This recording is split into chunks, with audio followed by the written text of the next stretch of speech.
थोड़ा सा आप सभी के समक्ष प्रस्तुत करने के लिए मैं उपस्थित हुई हूँ। इंटरनेशनल कवित्री बन चुकी हैं। अच्छा, बहुत धन्यवाद। और निहारिका जी का बहुत धन्यवाद कहूँगी मैं, अपनी पंक्तियाँ मुझे आपने मेरे लिए पढ़ी, बहुत धन्यवाद आपका। तो सुनिएगा, एक मुक्तक प्रस्तुत करती हूँ सबसे पहले मैं, तरन्नुम में सुनिएगा। आप हमसे किनारा करें शौक से, आप हमसे किनारा करें शौक से, हम घिरे हो भले अश्कों के जौक से, हम घिरे हो भले अश्कों के जौक से, है वचन लौट कर फिर नहीं आएंगे, है वचन लौट कर फिर नहीं आएंगे, जाने जाए भले प्रेम के रोग से, जाने जाए भले प्रेम के रोग से। बहुत धन्यवाद।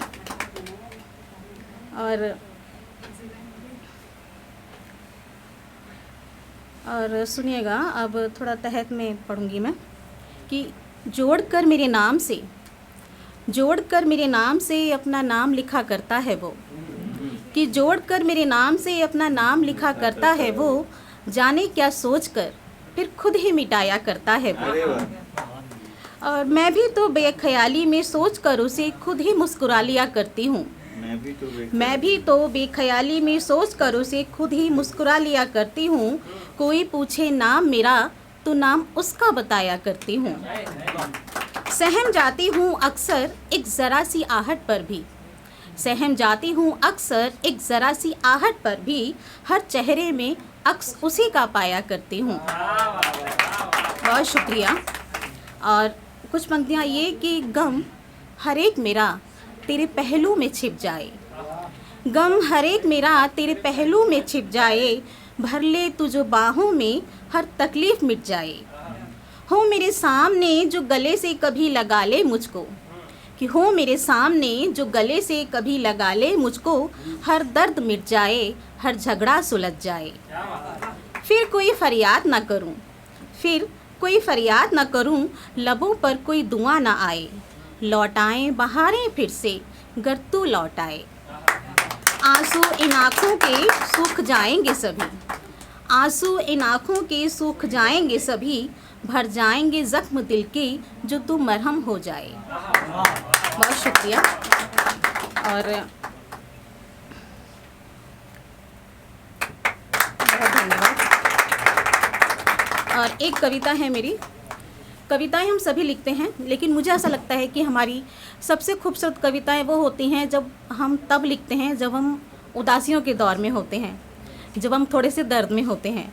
तो उसी पर ये कविता है, सुनिएगा कि शायद सबसे खूबसूरत होती हैं वो कविताएं जो उदासियों से उपजी होती हैं, शायद सबसे खूबसूरत होती हैं वो कविताएं जो उदासियों से उपजी होती हैं, क्योंकि उनमें ज़बरदस्ती के बुने गए ख्याल नहीं होते, क्योंकि उनमें ज़बरदस्ती के बुने गए ख्याल नहीं होते, व्यर्थ की उपमाएं नहीं दी जाती, उन्हें लिखने के लिए किसी बाग से पुष्प रंग या तितलियों की चपलता चुराकर नहीं लाई जाती, और ना ही उन कविताओं के शब्द किसी प्रेमिका के सौंदर्य अथवा किसी प्रेमी के आकंठ प्रेम में डूबे हुए ही होते हैं।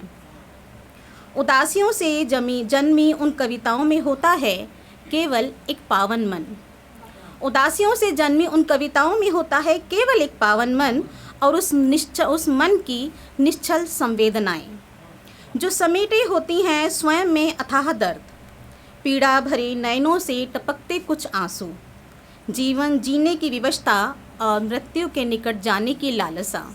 और मुझे हमेशा से ये लगता है कि शायद सबसे खूबसूरत होती हैं वो कविताएं जो उदासियों से उपजी होती हैं।